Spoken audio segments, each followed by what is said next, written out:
जय श्री कृष्ण भक्तों, आइए श्रवण करते हैं श्रीमद् भागवत के तृतीय स्कंद का, जिसमें पूर्णतः 33 अध्याय हैं। तो आइए श्रवण करते हैं अध्याय 1 और अध्याय 2 का।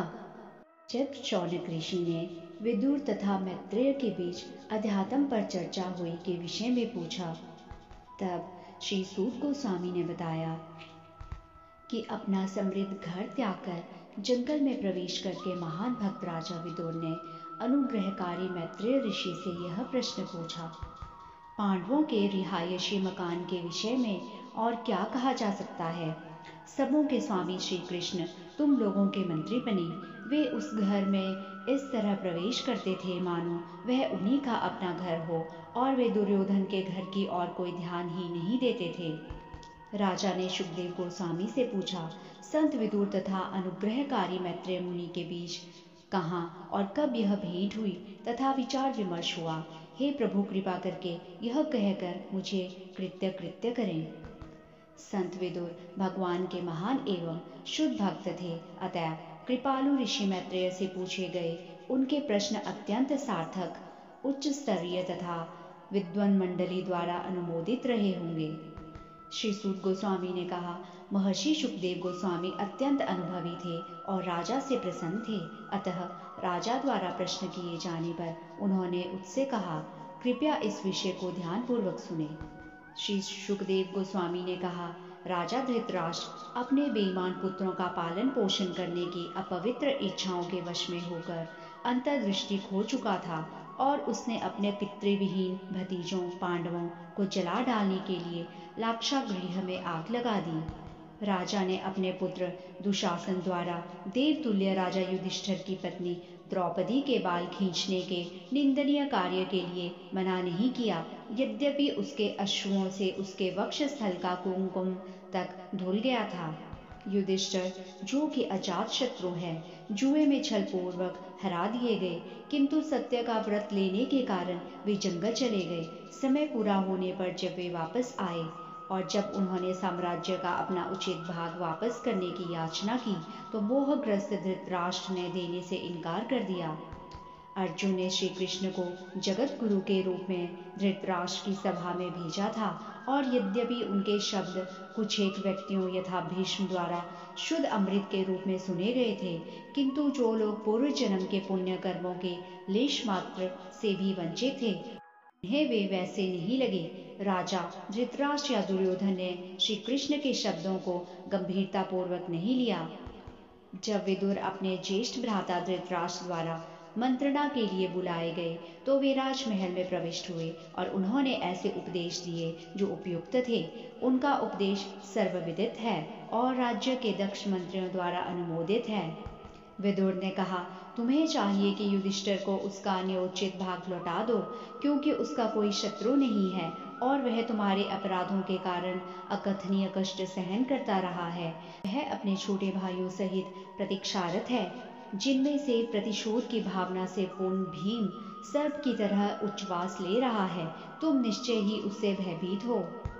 भगवान कृष्ण ने पृथा के पुत्रों को अपना परिजन मान लिया है और संसार के सारे राजा श्री कृष्ण के साथ हैं।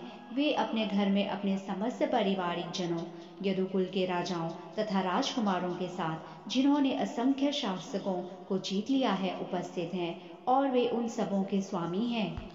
तुम साक्षात अपराध रूप दुर्योधन का पालन पोषण अपने अच्युत पुत्र के रूप में कर रहे हो, किंतु वह भगवान कृष्ण से ईर्ष्या करता है, क्योंकि तुम इस तरह से श्री कृष्ण के अभक्त का पालन कर रहे हो। अतएव तुम समस्त शुभ गुणों से विहीन हो।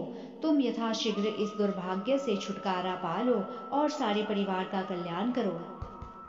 विदुर, जिनके चरित्र का सभी सम्मानित व्यक्ति आदर करते थे, जब इस तरह बोल रहे थे, तो दुर्योधन द्वारा उनको अपमानित किया गया। दुर्योधन क्रोध के मारे फूला हुआ था और उसके होंठ फड़क रहे थे।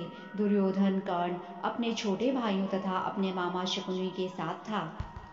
इस रखैल के पुत्र को यहाँ आने के लिए किसने कहा है? यह इतना कुटिल है कि जिनके बल पर यह बड़ा हुआ है, उन्हीं के विरुद्ध शत्रु हित में गुप्तचरी करता है। इसे तुरंत इस महल से निकाल बाहर करो और इसकी केवल सांस भर चलने दो। इस तरह अपने कानों से होकर बाणों द्वारा बेधे गए और अपने हृदय के भीतर भीतर मर्माहत विदुर ने अपना धनुष दरवाजे पर रख दिया और अपने भाई के महल को छोड़ दिया। उन्हें कोई खेद नहीं था, क्योंकि वे माया के कार्यों को सर्वोपरि मानते थे। अपने पुण्य के द्वारा विदुर ने पुण्यात्मा कौरवों के सारे लाभ प्राप्त किए। उन्होंने हस्तिनापुर छोड़ने के बाद अनेक तीर्थ स्थानों की शरण ग्रहण की, जो कि भगवान के चरण कमल हैं। उच्च कोटि का पवित्र जीवन पाने की इच्छा से उन्होंने उन पवित्र स्थानों की यात्रा की, जहाँ भगवान के हजारों दिव्य रूप स्थित हैं। वे एकमात्र कृष्ण का चिंतन करते हुए अकेले ही विविध पवित्र स्थानों यथा अयोध्या, द्वारका तथा मथुरा से होते हुए यात्रा करने निकल पड़े। उन्होंने ऐसे स्थानों की यात्रा की जहाँ की वायु, पर्वत, बगीचे, नदियाँ तथा झीलें शुद्ध तथा निष्पाप थी और जहाँ अनंत के विग्रह मंदिरों की शोभा बढ़ाते हैं। इस तरह उन्होंने तीर्थ यात्रा की प्रगति संपन्न की। इस तरह पृथ्वी का भ्रमण करते हुए उन्होंने भगवान हरि को प्रसन्न करने के लिए कृत कार्य किए। उनकी वृत्ति शुद्ध एवं स्वतंत्र थी। वे पवित्र स्थानों में स्नान करके निरंतर शुद्ध होते रहे। यद्यपि वे अवधूत वेश में थे, न तो उनके बाल संवरे हुए थे, न ही लेटने के लिए उनके पास बिस्तर था। इस तरह वे अपने तमाम परिजनों से अलक्षित रहे। इस तरह जब वे भारतवर्ष की भूमि में समस्त तीर्थस्थलों का भ्रमण कर रहे थे, तो वे प्रभास क्षेत्र गए। उस समय महाराज युधिष्ठिर सम्राट थे और वे सारे जगत को एक सैन्य शक्ति तथा एक ध्वजा के अंतर्गत किए हुए थे। प्रभास तीर्थ स्थान में उन्हें पता चला कि उनके सारे संबंधी उग्र आवेश के कारण उसी तरह मारे जा चुके हैं, जिस तरह बांसों के घर्षण से उत्पन्न अग्नि सारे जंगल को जला देती है। इसके बाद वे पश्चिम की ओर बढ़ते गए, जहाँ सरस्वती नदी बहती है। सरस्वती नदी के तट पर 11 तीर्थ स्थल थे। विदुर इन सबों में गए और ठीक से कर्म कांड किए। वहाँ महर्षियों तथा देवताओं द्वारा स्थापित किए गए पूर्ण पुरुषोत्तम भगवान विष्णु के विविध रूपों से युक्त अनेक अन्य मंदिर भी थे। ये मंदिर भगवान के प्रमुख प्रतीकों से अंकित थे और आदि भगवान श्री कृष्ण का सदैव स्मरण कराने वाले थे। तत्पश्चात वे अत्यंत धनवान प्रांतों यथा सूरत, सौवीर और मत्स्य से होकर तथा कुरुजांगल नाम से विख्यात पश्चिमी भारत से होकर गुजरे। अंत में वे यमुना के तट पर पहुंचे, जहां उनकी भेंट श्री कृष्ण के महान भक्त उद्धव से हुई।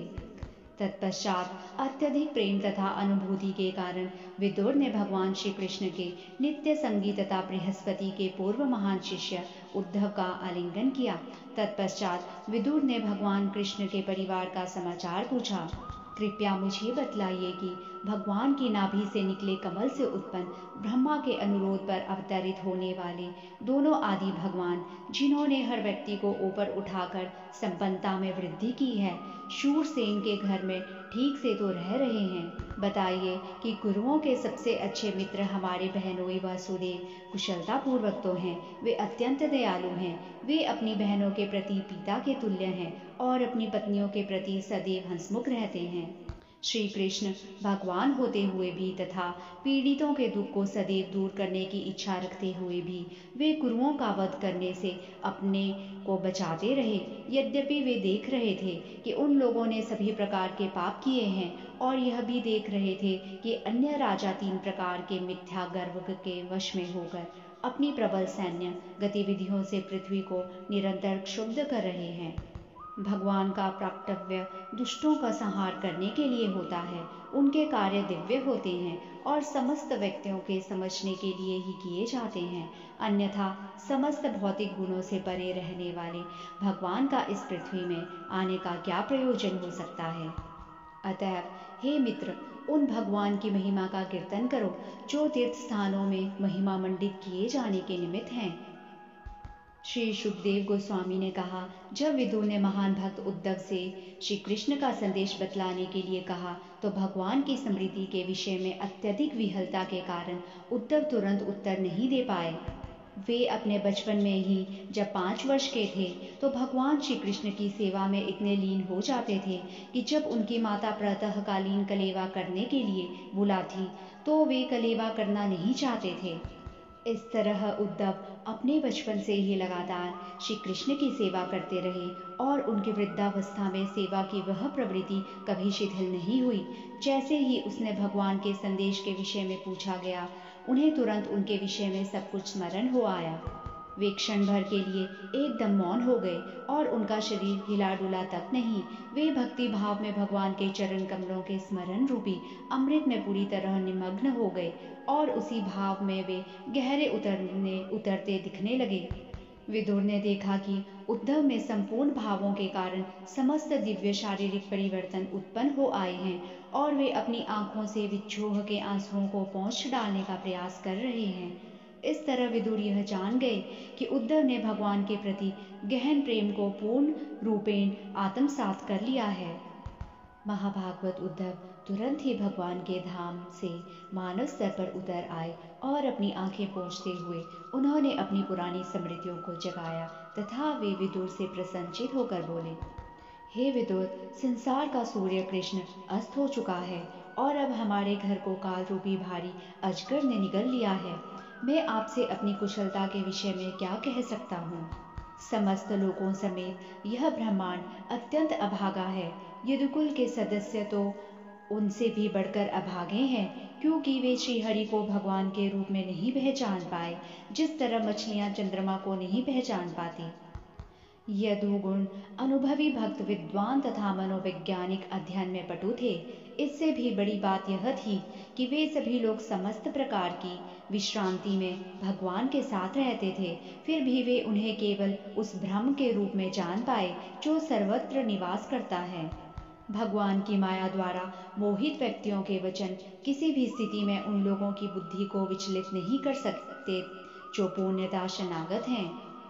भगवान श्री कृष्ण, जिन्होंने पृथ्वी पर सबों की दृष्टि के समक्ष अपना नित्य स्वरूप प्रकट किया था, अपने स्वरूप को उन लोगों की दृष्टि से हटाकर अंतर्ध्यान हो गए जो वांछित तपस्या न कर सकने के कारण उन्हें यथार्थ रूप में देख पाने में असमर्थ थे।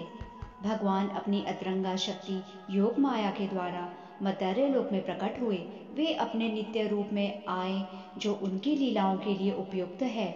ये लीलाएं सबों के लिए आश्चर्यजनक थी, यहाँ तक कि उन लोगों के लिए भी जिन्हें अपने ऐश्वर्य का गर्व है, जिसमें वैकुंठपति के रूप में भगवान का स्वरूप भी सम्मिलित है। इस तरह उनका श्री कृष्ण का दिव्य शरीर समस्त आभूषणों का आभूषण है। महाराज युधिष्ठिर द्वारा संपन्न किए गए राजसूय यज्ञशाला में उच्चतर, मध्य तथा अधोलोकों के सारे देवता एकत्र हुए। उन सबों ने भगवान श्री कृष्ण के सुंदर शारीरिक स्वरूप को देखकर विचार किया कि वे मनुष्यों के सृष्टा ब्रह्मा की चरम कौशलपूर्ण सृष्टि है। हंसी, विनोद तथा देखा देखी की लीलाओं के पश्चात व्रज की बालाएं श्री कृष्ण के चले जाने पर व्यथित हो जाती। वे अपनी आंखों से उनका पीछा करती थी, अतः वे हतबुद्धि होकर बैठ जाती और अपने घरेलू कामकाज पूरा न कर पाती। आध्यात्मिक तथा भौतिक सृष्टियों के सर्वदयालु नियंता भगवान अजन्मा हैं, किंतु जब उनके शांत भक्तों तथा भौतिक गुणों वाले व्यक्तियों के बीच संघर्ष होता है, तो वे महान तत्व के साथ उसी तरह जन्म लेते हैं जिस तरह अग्नि उत्पन्न होती है। जब मैं भगवान श्री कृष्ण के बारे में सोचता हूँ कि वे अजन्मा होते हुए किस तरह वसुदेव के बंदी गृह में उत्पन्न हुए थे, किस तरह अपने पिता के संरक्षण से व्रज चले गए और वहाँ शत्रु भय से प्रच्छन्न रहते रहे, तथा किस तरह असीम बलशाली होते हुए भी वे भयवश मथुरा से भाग गए, ये सारी भ्रमित करने वाली घटनाएं मुझे पीड़ा पहुंचाती है। भगवान श्री कृष्ण ने अपने माता पिता से उनके चरणों की सेवा न कर पाने की अपनी कृष्ण तथा बलराम की अक्षमता के लिए क्षमा मांगी, क्योंकि कंस के विकट भय के कारण वे घर से दूर रहते रहे। उन्होंने कहा, हे माता, हे पिता, हमारी असमर्थता के लिए हमें क्षमा करें। भगवान का यह सारा आचरण मेरे हृदय को पीड़ा पहुंचाता है। भला ऐसा कौन होगा जो उनके चरण कमलों की धूल को एक बार भी सूंघकर उसे भुला सके। आप स्वयं देख चुके हैं कि चेदी के राजा शिशुपाल ने किस तरह योगाभ्यास में सफलता प्राप्त की। यद्यपि वह भगवान श्री कृष्ण से ईर्ष्या करता था, वास्तविक योगी भी अपने विविध अभ्यासों द्वारा ऐसी सफलता की सुरुचिपूर्वक कामना करते हैं। भला उनके विक्षोभ को कौन सह सकता है। भगवान श्री कृष्ण समस्त त्रयियों के स्वामी हैं और समस्त प्रकार के सौभाग्य की उपलब्धि के द्वारा स्वतंत्र रूप से सर्वोच्च हैं। वे सृष्टि के नित्य लोकपालों द्वारा पूजित हैं, जो अपने करोड़ों मुकुटों द्वारा उनके पांव का स्पर्श करके उन्हें पूजा की साज सामग्री अर्पित करते हैं। अतएव हे विदुर, क्या उनके सेवक गण हम लोगों को पीड़ा नहीं पहुंचाती? जब हम स्मरण करते हैं कि वे भगवान श्री कृष्ण राज सिंहासन पर आसीन राजा उग्रसेन के समक्ष खड़े होकर हे प्रभु, आपको विदित हो कि यह कहते हुए सारे स्पष्टीकरण प्रस्तुत करते थे। भला मैं उनसे अधिक दयालु किसी और की शरण कैसे ग्रहण करूंगा, जिन्होंने उस असुरिनी पूतना को माता का पद प्रदान किया, यद्यपि वह कृतघ्न थी और उसने अपने स्तन से पिलाई जाने के लिए घातक विष तैयार किया था। मैं उन असुरों को जो भगवान के प्रति शत्रु भाव रखते हैं भक्तों से बढ़कर मानता हूँ, क्योंकि शत्रुता के भावों से भरे वे सभी युद्ध करते हुए भगवान को ताक्षर्य कश्यप पुत्र गरुड़ के कंधों पर बैठे तथा अपने हाथ में चक्रायुध लिए देख सकते हैं। तत्पश्चात कंस से भयभीत होकर उनके पिता उन्हें नंद महाराज के चारागाहों में ले आए, जहाँ वे अपने बड़े भाई बलदेव सहित ढकी हुई अग्नि की तरह 11 वर्ष तक रहे। अपने बाल्यकाल में सर्वशक्तिमान भगवान ग्वाल बालों तथा बछड़ों से घिरे रहते थे। इस तरह वे यमुना नदी के तट पर सघन वृक्षों से आच्छादित तथा चहचहाते पक्षियों की ध्वनि से पूरित बगीचों में विहार करते थे। जब भगवान ने बालोचित कार्यों का प्रदर्शन किया तो वे एकमात्र वृंदावन वासियों को ही दृष्टिगोचर थे। वे शिशु की तरह कभी रोते तो कभी हंसते, और ऐसा करते हुए वे सिंह के बच्चे के समान प्रतीत होते थे। अत्यंत सुंदर गाय बैलों को चराते हुए समस्त ऐश्वर्य तथा संपत्ति के आगार भगवान अपनी बंसी बजाया करते। इस तरह वे अपने श्रद्धावान अनुयायी ग्वाल बालों को प्रफुल्लित करते थे। भोज के राजा कंस ने श्री कृष्ण को मारने के लिए बड़े बड़े जादूगरों को लगा रखा था, जो कैसा भी रूप धारण कर सकते थे, किंतु अपनी लीलाओं के दौरान भगवान ने उन सबों को उतनी ही आसानी से मार डाला जिस तरह कोई बालक खिलौनों को तोड़ डालता है।